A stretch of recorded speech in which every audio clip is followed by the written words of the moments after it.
We are identifying two problems in this experiment. The first one is to identify the type of dye in the solution and the concentration of it using the absorbance fingerprint.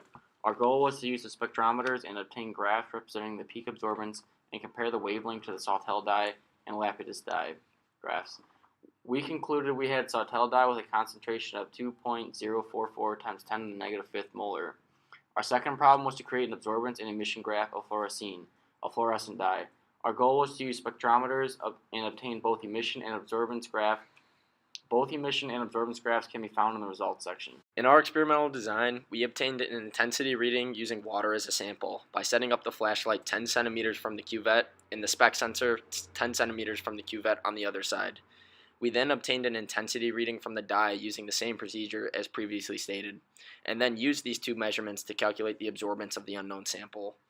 Next, we measured the intensity transmitted from the substance fluorescein and determined the absorbance. We also measured the light emitted from fluorescein by setting up the flashlight 90 degrees to the spec sensor. We then graphed the absorbance and fluorescent spectra together to compare the wavelengths. Our first model is used to find the absorbance of a substance. In order to do this, we set up our flashlight and cuvette and the spec sensor all in the same plane. It is important that the distance between the flashlight and the cuvette and the sensor remain the same for both the water and the unknown sample. It was important that the spec lie in the same plane as the cuvette and light source in order to accurately measure the intensity entering the cuvette and the intensity that is transmitted through the cuvette. Our second model shows how we took the fluorescence of the fluorescein dye. The importance of setting up in a dark environment and having the light source at 90 degrees is because in order to avoid measuring the light from the flashlight, it was imperative that the sensor from the spectrometer be placed at 90 degrees. This would ensure that the light that was being measured was the light that the fluorescein dye was emitting. Additionally, a dark room was also of great importance. This was in order to make sure that the light that the spectrometer was detecting was only from the fluorescing dye. To find absorbance, you take the log of the initial intensity divided by the final intensity. The initial intensity is the intensity of the light passing through a cuvette of water, while the final intensity is the intensity when the light passed through the dye. We got this data and imported it into Excel and used this equation to solve for absorbance at every wavelength the spectrometer gathered. This gave a wavelength versus absorbance graph. We did this for both dyes. We took the fluorescence of the fluorescein dye and plotted that on the same graph as the absorbance of the fluorescein dye. This was so we could see the different wavelengths fluorescein fluoresces and absorbs at. Spectroscopists can identify an unknown sample by using absorbance. This is because different solutions absorb unique wavelengths of light. Therefore, if you know the wavelength of peak absorbance, you can use that to identify an unknown sample. When it comes to comparing absorbance and fluorescence, it's important to understand that fluorescence is a measure of light that is emitted, and absorbance is a measure of light that is absorbed by the substance. Typically, light that is emitted has a greater wavelength than the light that is absorbed. This is because energy is lost as heat.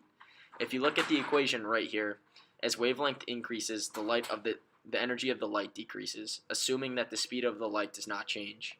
Therefore, in our particular situation, the energy of the light is not conserved upon absorbance and fluorescence. Some of that energy is lost as heat. We found the peak absorbance of the unknown dye to be at 0.552 with a wavelength of 500 nanometers. Looking at the graph of the unknown spectra and comparing it to the absorbance of our unknown, it appears that our unknown sample is most likely Sawtelle dye. When looking at the fluorescein graphs, the peak absorbance was found to be at a wavelength of 520 nanometers and the peak fluorescence at a wavelength of 550 nanometers. Using the equation on the left side of the screen, we plugged the peak absorbance value of the unknown, the epsilon value or molar absorptivity, and the path length to obtain the concentration of the dye. In this calculation, you divide 0.552 by the epsilon value of 27,000 since the path length is 1 and get a concentration of 2.044 times 10 to the negative fifth molar. During the experiment, there were different errors and limitations that affected our results. First off, during the fluorescence trial, it wasn't dark enough and there were other flashlights being used from other groups. This caused the spec to take in other sources of light. When calculating the absorbance of water sample in the unknown, it was difficult to maintain the same distance from the water sample. And then the ocean optics spectrophotometer might have been inaccurate when recording our data.